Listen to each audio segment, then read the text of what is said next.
Почитували граѓани, Општина Струмица подолго време функционира без градоначалник. Зоран Заев е градоначалник само на хартија. Тој е отсутен од општината, а доаѓа во Струмица само кога има да заврши некоја матна бизнис делка или да додели некој тендер на фирми блиски до нив. Ваквото поведение на Заев негативно се одразува на сите сегменти на комуналниот живот. Состојбите со комуналната хигиена во општината е катастрофална. Се наоѓаме на уште една дива депонија која се наоѓа на самиот влез на градот. Состојбата е загрижувачка, а гледката поразителна.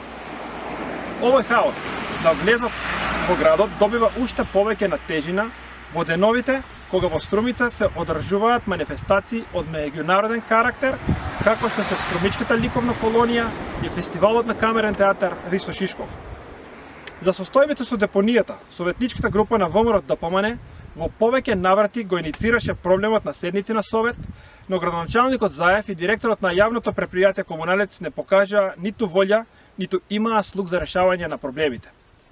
Затоа денес од ова место го повикуваме градоначалникот Заев да почне да ги решава проблемите на граѓаните за што и добива плата. Во спротивно нека си поднесе оставка и да може граѓаните да изберат градоначалник кој ќе ги решава нивните проблеми и ќе ги застапува нивните интереси.